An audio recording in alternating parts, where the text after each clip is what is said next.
Pellet gun के मसले पर राहुल गांधी इस समय संसद मार्ग थाने के बाहर धरने पर बैठे हुए हैं। राहुल गांधी धरने से नहीं उठेंगे। राहुल गांधी एफआईआर की मांग कर रहे हैं। राहुल गांधी जिस शख्स के पैलेट गन लगी है, ये वो दावा कर रहे हैं, वो उसको साथ लेकर के पहुंचे हैं और वो चाहते हैं कि जब तक इसे इंसाफ नहीं मिलेगा मैं धरने से नहीं उठूंगा।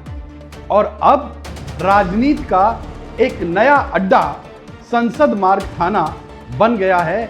वहां कांग्रेस के जो वरिष्ठ नेता हैं उनका पहुंचना अब शुरू हो गया। तो अब आगे दिन भर हैपनिंग डे ऐसा मालूम पड़ता है कि ये हो रहा है और एफआईआर जब तक दर्ज नहीं हो रही तब तक राहुल गांधी धरने से नहीं उठेंगे। पूरा मसला क्या है इसे जरा समझिए। असल में जंतर मंतर पर प्रोटेस्ट हुआ था और उस प्रोटेस्ट में नीट के छात्रों के होने का दावा किया गया था कि नीट के छात्र जो है उस प्रोटेस्ट में आए और उन्होंने जो एग्जाम पेपर लीक हुआ था, शिक्षा व्यवस्था में सुधार को लेकर के वो प्रोटेस्ट हुआ और उस प्रोटेस्ट के दौरान सीजेपी उसको लीड कर रही थी और उसमें हमने वो तस्वीरें भी देखी थी कि जब वहां पर पुलिस को मजबूरी में लाठीचार्ज करना पड़ा। पुलिस की अपनी सफाई है कि भाई उपद्रवी इतने ज्यादा हो गए थे तो उनको कैसे कंट्रोल करते। और दूसरी तरफ विपक्ष जो है वो लगातार ये आरोप लगा रहा है कि छात्रों के ऊपर पुलिस ने लाठीचार्ज किया, पुलिस ने पैलेट गन चलाई और पैलेट गन चलाने का ऑर्डर किसने दिया, अमित शाह ने दिया या नहीं दिया, इसको लेकर संसद में भी बवाल खड़ा रहा। पूरी संसद, ये जो मानसून सत्र है ये पूरा इसी में ही हंगामे में बह गया। अब राहुल गांधी जो है एक घायल को लेकर के, साहिल लोचब को लेकर के वो संसद मार्ग थाने पहुंचे। वहां जाकर के उन्होंने एफआईआर दर्ज कराने की मांग की। जब एफआईआर नहीं हुई तो उन्होंने डीसीपी से मुलाकात की और उसके बाद वो संसद मार्ग थाने के बाहर धरने पर बैठ गए। अब उनका कहना यह है कि जब तक एफआईआर नहीं होगी मैं नहीं उठूंगा, जब तक साहिल लोचब को इंसाफ नहीं मिलेगा मैं नहीं उठूंगा। साहिल लोचब मुख्य रूप से हरियाणा के रहने वाले हैं और वो अपने परिवार के साथ यहाँ पहुंचे हैं। पीछे ये भी रिपोर्ट आई थी कि साहिल लोचब जो है वो 14 अगस्त को थाने में गए थे लेकिन उनकी एफआईआर हुई नहीं। इसके बाद वो राहुल गांधी से मिले और राहुल गांधी ने उन्हें भरोसा दिया कि वो उनके साथ चले और आज राहुल गांधी पूरे दलबल के साथ यहाँ आए हैं। और अब जब मैं ये वीडियो रिकॉर्ड कर रहा हूँ इस समय मौके पर प्रियंका गांधी आ चुकी हैं, सुप्रिया श्रीनेत मौके पर मौजूद हैं और बड़े नेता जितने भी हैं कांग्रेस पार्टी के वो लगातार वहां पर पहुंचना शुरू हो गए। तो कुल मिलाकर के अभी के जो ये ताजा हालात हैं वो ये बता रहे हैं कि कांग्रेस पार्टी किसी न किसी तरीके से कुछ ऐसा पॉलिटिकल मूव लेना चाहती है जिससे वो सुर्खियों में रहे। अभी हाल ही में हमने देखा कि कांग्रेस पार्टी ने CWC की बैठक बुला करके, कांग्रेस वर्किंग कमेटी जो कि कांग्रेस पार्टी की सबसे बड़ी इकाई है, सबसे बड़ी यूनिट है, उसकी बैठक बुला करके उन्होंने वंदे मातरम पर अपना प्रस्ताव पारित किया कि भाई हम नहीं गाएंगे, हम तो सिर्फ 2 छंद गाएंगे, हम 6 छंद नहीं गाएंगे। तो ये मामला आते ही पूरे देश में वो सुर्खियों में आ गए। पूरे देश में उन्होंने मुसलमानों के अंदर ये मैसेज डाल दिया कि भाई जितने बड़े आपके समर्थक हम हैं उतना कोई भी नहीं। रीजनल जितनी भी पार्टी है उन सब पर राहुल गांधी ने या यूं कह लीजिए कांग्रेस पार्टी ने इस मास्टर स्ट्रोक से उन सबको पीछे खड़ा कर दिया। और अब कल तक ये पूरा मुद्दा बना हुआ था और आज राहुल गांधी फिर से हाईलाइट में आ गए। राहुल गांधी धरने पर बैठ चुके हैं, वो कुर्सी लेकर के वहां कुर्सियां बिछा करके बैठ गए हैं। प्रियंका गांधी उनके साथ आ चुकी हैं, तस्वीरें देख लीजिए आप। और वहां पर अब धीरे धीरे कांग्रेस पार्टी के जो बड़े नेता हैं वो अब पहुंचना शुरू हो जाएंगे। तो अब क्या होगा आगे, जो परिस्थिति है वो इस बात का संकेत दे रही है कि ये सारे नेता इकट्ठे होंगे, फिर उसके बाद मीडिया के सामने आएंगे। मीडिया के सामने आकर के फिर से वही जो मानसून सत्र के दौरान संसद में हुआ था कि ये पैलेट गन किसके इशारे पर चलाई गई। ये देखिए, ये छात्र, ये सोहेल लोचब जो है इसके पैलेट गन लगी थी, इसके ये देखिए जख्म है, ये सारी चीजें दिखाई जाएंगी। और उसके बाद कहा जाएगा कि पैलेट गन अगर पुलिस ने चलाई तो यकीनी तौर पर पैलेट गन चलाने का जो आदेश है वो होम मिनिस्ट्री की तरफ से दिया गया होगा। अगर होम मिनिस्ट्री की तरफ से दिया गया तो फिर क्या अमित शाह इसके लिए रिस्पॉन्सिबल है? अगर अमित शाह रिस्पॉन्सिबल है तो वो इस्तीफा दे, फिर उनका इस्तीफा मांगा जाएगा। कुल मिलाकर के ये राजनीति साहिल लोचक को लेकर के, साहिल लोचक एक जरिया, एक केस स्टडी हो गए और उनके मार्फत मुख्य मुद्दा क्या हुआ?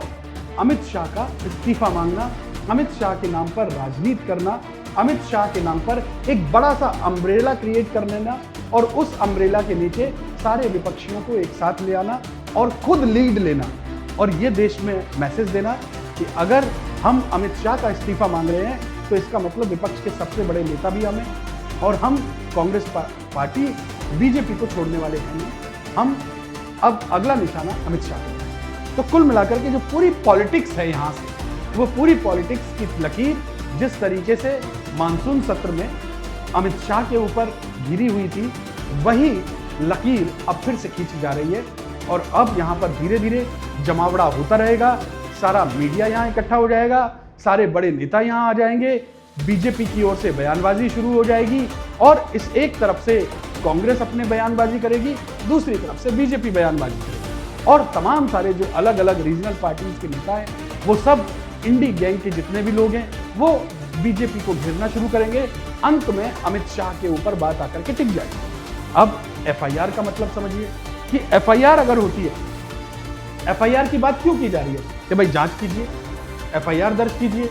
एफआईआर इस बात पर किसी ने नहीं कहा कि जितने नामजद लोग वहां आए थे जो क्रिमिनल्स हैं, 2873 क्रिमिनल्स जो नामजद हैं वो वहां पर आए, उन्होंने उपद्रव किया, उनके खिलाफ एफआईआर फिर से क्यों नहीं हो रही? कोई मांग नहीं कर रहा। मांग क्या हुई कि नहीं जी एफआईआर दर्ज नहीं होनी चाहिए। जितने भी छात्र वहां पर आए थे, जिन लोगों ने प्रधानमंत्री मोदी को गाली दी, देश के प्रधानमंत्री को गाली दी, अभद्र भाषा का इस्तेमाल किया, उनके खिलाफ एफआईआर हो। किसी भी विपक्षी नेता ने क्या ये मांग की? नहीं की, क्योंकि राजनीति सूट नहीं करेगी, वो मांग नहीं करेगी। जिन लोगों ने आकर के ऐसे ऐसे तमाम सारे वीडियोस पड़े हुए हैं, सरकारी संपत्ति को नुकसान पहुंचा रहे हैं, पुलिस वालों को पत्थर मार रहे हैं, सरकारी गाड़ियों को तोड़ रहे हैं, क्या इनके खिलाफ एफआईआर नहीं होनी चाहिए? नहीं साहब, इनके खिलाफ एफआईआर नहीं करनी। क्यों? क्योंकि वो तो पॉलिटिक्स को सूट नहीं करती। लेकिन हां, पुलिस लाठी खाए, पुलिस डंडे खाए, पुलिस पत्थर खाए, पुलिस गालियां सुने, पुलिस सारे अत्याचार सहले, छात्रों के नाम पर क्रिमिनल पहुंच जाए, उन सब का वो खैर मकदम करे, सर झुका के कहे कि आओ साहब हमें पीटो, हमें मारो, सब ठीक। लेकिन अगर उनके ऊपर कोई कार्रवाई हुई, पुलिस ने लाठी चलाई, आप संसद में घुसे, संसद के अंदर जाकर के उपद्रव कर दें, आपको ना रोका जाए, बिल्कुल ठीक। लेकिन अगर आपको रोका जाएगा, आप पर आंसू गैस चलाई जाए या फिर लाठी चलाई जाए, तो फिर पुलिस ने लाठी क्यों चलाई जी? एफआईआर दर्ज करो, फिर जांच करो। और ये लाठी किसने चलवाई? होम मिनिस्ट्री किसके अंडर है? अमित शाह देख रहे हैं जी, होम मिनिस्टर तो वही है, तो अमित शाह इस्तीफा दो। तो कुल मिलाकर के जो विपक्ष है उनको एक मुद्दा चाहिए कि वो सुर्खियों में बने रहें, वो राजनीति के इस पूरे परिदृश्य से गायब ना हो जाएं, हल्के ना पड़ जाएं। और सबसे बड़ी बात यह है, राहुल गांधी को इस बात का पता है कि अब 2029 की तैयारी सामने है, यूपी में चुनाव है और अगर यूपी इलेक्शन से बाहर हुए, जो कि संभावनाएं बहुत प्रबल हैं, तो फिर 2029 हाथ से जाता हुआ दिखाई देगा। तो 2029 के लिए अपने आप को बड़ा नेता बना करके रखना है।